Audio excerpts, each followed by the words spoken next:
নমস্কার, দেখছেন talk to Bangla. আমি অভিষেক রয়েছে আপনাদের সাথে। এই মুহূর্তে যে খবর নিয়ে উপস্থিত হয়েছে, আজ দিনটা কিন্তু সম্পূর্ণ একদম মুখরিত হওয়ার মতন এবং রীতিমতন আইএনডিআই এর জোট যেভাবে একদম সংঘবদ্ধ ভাবে লড়াইটা করলেন, সেটা দিল্লির রাস্তায় হতে পারে, সংসদের বাইরে হতে পারে, একদম থানার মধ্যে যখন পুলিশ কাস্টাডিতে তাদের নিয়ে যাওয়া হলো, সেই সময় আপনারা দেখেছেন যে একদম সরাসরি রীতিমতন প্রতিবাদ করেছেন তারা, প্রতিরোধ করেছেন তারা, এবং ইলেকশন কমিশনের যে ভোট চুরি সেটাকে নিয়ে কিন্তু রীতিমতন রাস্তায় দেশের মানুষের সামনে আইএনডিআই এর জোটের 300 জনেরও বেশি সাংসদ তারা কিন্তু সাধারণ মানুষকে একদম প্রতিনিধিত্ব করলেন। আজকে যেভাবে দেশ জুড়ে ভোট চুরি হচ্ছে তার বিরুদ্ধে তারা রুখে দাঁড়ালেন। ঠিক সেই জায়গা থেকে এই মুহূর্তে কিন্তু আজ এই ছবিটা আরো গুরুত্বপূর্ণ উঠে এসেছে যে তার পরবর্তীতে কাস্টাডি থেকে ছাড়া পাওয়ার পর কিন্তু তারা সরাসরি গিয়েছিলেন আবার সংসদের অভ্যন্তরে। তাদের কাউকে গ্রেফতার করা হয়নি, তাদের শুধুমাত্র থানায় নিয়ে গিয়ে বসিয়ে রাখা হয়েছিল এবং তার পরবর্তীতে যখন তাদের ছেড়ে দেওয়া হয় তখন তাদের আর সময় ছিল না যে ইলেকশন কমিশনের দপ্তরে গিয়ে তাদের সঙ্গে কথা বলবেন। তারা আবার ফিরে যান সংসদে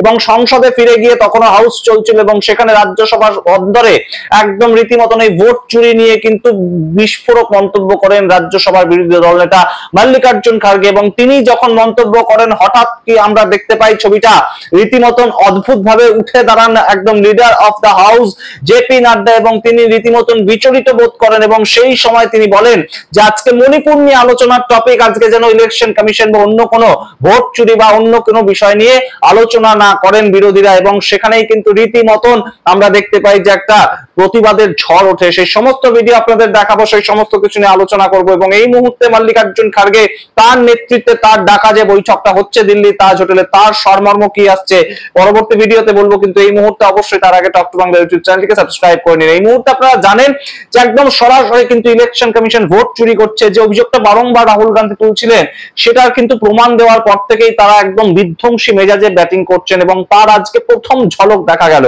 300 জন সাংসদ রাস্তায় নামলেন এবং 300 জন সাংসদ আইএনডিআই এর জোটের পক্ষ থেকে, সেটা রাজ্যসভা হতে পারে, লোকসভা হতে পারে, এবং যে কোনো দলের সাংসদরা কিন্তু একদম মুখর হলেন ভোট চুরি হচ্ছে ভারতবর্ষে, বিভিন্ন রাজ্যে ভোট চুরি হচ্ছে, ইলেকশন কমিশনের একদম তত্ত্বাবধানে ভোট চুরি হচ্ছে, সেইটার প্রতিবাদে তারা নামলেন। আমরা দেখতে পেলাম তৃণমূল সাংসদ মহুয়া মৈত্র, সায়নী ঘোষ, মিতালি বাগ প্রত্যেকেই কিন্তু একদম রাস্তায় নামলেন এবং তার সঙ্গে আমরা দেখতে পেলাম কংগ্রেসের রাহুল গান্ধী, প্রিয়াঙ্কা গান্ধী, মল্লিকার্জুন খার্গে, এনসিপির পর্যন্ত আমরা দেখতে পেয়েছি শরদ পাওয়ার, তিনি অসুস্থ অসতিকর শরদ পাওয়ার, তাকেও আমরা দেখলাম রাস্তায় নামতে এবং সেই জায়গা থেকে তাদেরকে কাস্টাডিতে নিয়ে যাওয়া হলো। তার পরবর্তীতে তারা যখন ছাড়া পেলেন সেই সময় কিন্তু একদম সরাসরি তারা পার্লামেন্টে পৌঁছালেন এবং সংসদের অভ্যন্তরে, রাজ্যসভার অভ্যন্তরে তৎকালীন সময় কিন্তু বলতে শুরু করেন একদম Mallikarjun Kharge, leader of the opposition, এবং তার বলার সময় তিনি একদম ইলেকশন কমিশনের ভোট চুরি সেটা নিয়ে বক্তব্য রাখতে শুরু করেন এবং সেখানেই বিচলিত দেখায় একদম leader of the house JP নাড্ডাকে। দুজনেরই বক্তব্য শুনুন, তারপর আসছে এই নিয়ে বিস্তারিত।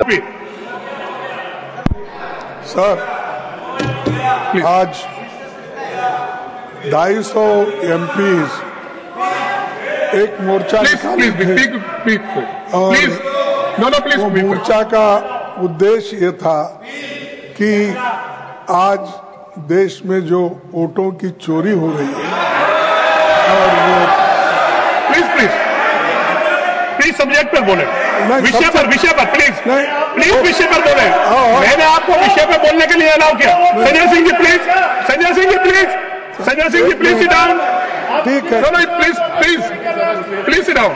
आज 250 एमपीज को अरेस्ट करके प्लीज आपका विषय आ गया, पुलिस स्टेशन में प्लीज सिट डाउन। और ये सब्जेक्ट उठाई है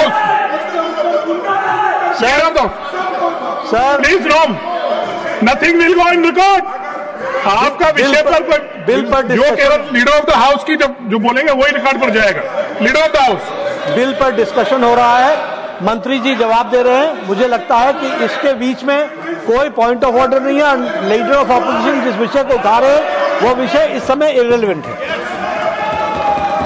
जी रिप्लाई सर, আপনারা শুনলেন সেই বক্তব্য, আপনারা শুনলেন সেই উত্তপ্ত বাক্য বিনিময় রাজ্যসভার অন্দরে, এবং কোনো মতে বিজেপি এই মুহূর্তে ইলেকশনের যে চুরি সেটা নিয়ে কথা বলতে রাজি নয়। অন্যদিকে ধর্মেন্দ্র প্রধানকে আমরা দেখলাম আজকে দুপুরবেলা একদম তিনি প্রেস কনফারেন্স করে একদম কংগ্রেসকে বললেন যে আপনাদের যদি কিছু বলার থাকে তাহলে আপনারা সংসদের অভ্যন্তরে বলুন, কিন্তু সংসদের অভ্যন্তরে যখন সেটা নিয়ে কথা হচ্ছে তখন আবার দেখা যায় যে জেপি নাড্ডা সেটা নিয়ে বক্তব্য রাখতে দেবেন না, এবং তখন বিজনেস অ্যাডভাইজারি কমিটির মিটিং এ সেই একদম সাবজেক্ট পেশ করতে হবে, তারপর সেটা অ্যাপ্রুভড হবে, তারপর সেটা নিয়ে আলোচনা হবে। সুতরাং এই মুহূর্তে কোনো মতে ইলেকশন কমিশনকে নিয়ে কথা বলতে বিজেপি যে স্বভাবতই স্বচ্ছন্দ বোধ করছে না সেটা কিন্তু বোঝাই যাচ্ছে। এবং অন্যদিকে জেপি নাড্ডা তারা কিন্তু রীতিমতন বুঝতে পারছেন যে একদম পেহেলগাঁও অ্যাটাক বা অপারেশন সিন্দুর কিংবা 50% ট্রাম্পের চাপিয়ে দেওয়া ট্যারিফ কোনোটাই এতটা গুরুতর নয় যে অ্যাটম বোমটা ফাটিয়েছেন রাহুল গান্ধী 7ই আগস্ট সেটা যতটা গুরুতর।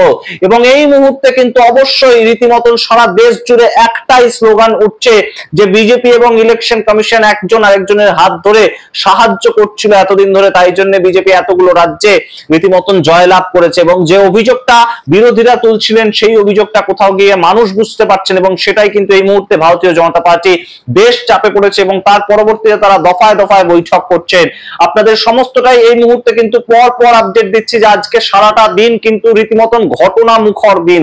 আজকের দিনটা কিন্তু অত্যন্ত হাই ভোল্টেজ, এবং সমস্ত দিক থেকে যদি প্রথমে একদম সংসদের সামনে রাহুল গান্ধীরা যেভাবে জড়ো হলেন, যেভাবে প্রোটেস্ট দেখালেন, তারপর যেভাবে বাইরে বেরোলেন, একদম রীতিমতন ধাক্কাধাক্কি হলো দিল্লি পুলিশের সঙ্গে, তার পরবর্তীতে তাদের থানায় নিয়ে গিয়ে বসিয়ে রাখা হলো, থানার মধ্যেও তারা যেভাবে একদম প্রতিবাদ জানালেন, তার পরবর্তীতে তাদের ছেড়ে দেওয়া হলো, একদম সরাসরি তারা সংসদে ফিরে গেলেন, সংসদে ফিরে গিয়ে যেভাবে প্রতিবাদ জানালেন। এবং এখন এই মুহূর্তে যা খবর উঠে আসছে তা মল্লিকার্জুন খাড়গের সঙ্গে কংগ্রেসের একটি দল তারা অলরেডি বৈঠক করেছেন দিল্লির মধ্যে, এবং এই মুহূর্তে যে বৈঠকটা দিল্লির তাজ হোটেলে হচ্ছে সেটা কিন্তু সমস্ত দলের অল পার্টি মিটিং একটা ডেকেছেন রাজ্যসভার বিরোধী দল নেতা মল্লিকার্জুন খাড়গে, এবং সেখানে উপস্থিত থাকবেন লোকসভার এলওপি রাহুল গান্ধী, একদম উপস্থিত থাকবেন প্রিয়াঙ্কা গান্ধী, সোনিয়া গান্ধী, এবং অবশ্যই সমস্ত দলের সাংসদরা। সুতরাং বুঝতেই পারছেন এই মুহূর্তে বিজেপি বিরোধী যে সমস্ত জোট একদম একত্রিত হয়েছে। আজকে আমরা দেখতে পেয়েছি অত্যন্ত অপ্রত্যাশিত ভাবেই কিন্তু দেখতে পেয়েছি আম আদমি পার্টি যারা আইএনডিআই জোটের সঙ্গে বিভিন্ন সময় দূরত্ব মেনটেন করে চলে, তারা বলে দিয়েছে আমরা আম আদমি পার্টি আর আইএনডিআই জোটে নেই, কিন্তু সেই আম আদমি পার্টির যারা একদম রীতিমতন এমপি রয়েছেন তারাও কিন্তু আজকে রাস্তায় নেমেছিলেন, একদম স্লোগানে মুখরিত হয়েছিল যে ভোট চুরি মানছি না। এই মুহূর্তে অত্যন্ত গুরুত্বপূর্ণ একটা ফ্যাক্টর কিন্তু এসে উপস্থিত হয়েছে ভারতবর্ষের অন্দরে, একদম পার্লামেন্ট মুখরিত, অন্য কোনো বিষয় নিয়ে আলোচনা হবে না, শুধুমাত্র ভোট চুরি নিয়ে আলোচনা হবে। সমস্তটাই দেখালাম আপনাদের আজকের মিটিং থেকে কি উঠে আসছে, পরবর্তী প্রতিবেদন তৈরি করছি। ততক্ষণ অবশ্যই টক টু বাংলার প্রত্যেকটি ভিডিও আজকে যা যা আমরা পাবলিশ করছি প্রত্যেকটি আপনারা দেখুন। এই মুহূর্তে আইএনডিআই জোটের যতটা ইউনিটি সেটা সম্বন্ধে ওয়াকিবহাল হন। অবশ্যই কিন্তু বিরোধীরা যত গর্জে উঠবে, বিরোধীরা যত একদম প্রতিবাদে মুখর হবে, ততই কিন্তু গণতন্ত্রের পক্ষে সেটা অত্যন্ত গুরুত্বপূর্ণ একটা ভালো দিক, এবং সে তাতেই কিন্তু গণতন্ত্র রক্ষিত হয়। একটাই মাত্র পক্ষ বিরোধী পক্ষ, এবং তাদের একটাই লক্ষ্য শাসক দল কিংবা রীতিমতন ভারতবর্ষের যে একদম গণতান্ত্রিক একটা সংস্থা, একদম ভারতবর্ষের নির্বাচন কমিশন যাদের উপর সাধারণ মানুষ আস্থা রাখেন তাদের বিরোধিতা করা, কারণ তারা ভোট চুরি করছে। আপনাদের সমস্তটাই জানালাম, আপনারা আপনাদের মতামত কমেন্ট বক্সে কমেন্ট করে জানান। দেখতে থাকুন টক টু বাংলা। অবশ্যই টক টু বাংলা ইউটিউব চ্যানেলটিকে সাবস্ক্রাইব করে দিন সমস্ত আপডেট পাওয়ার জন্য। ধন্যবাদ।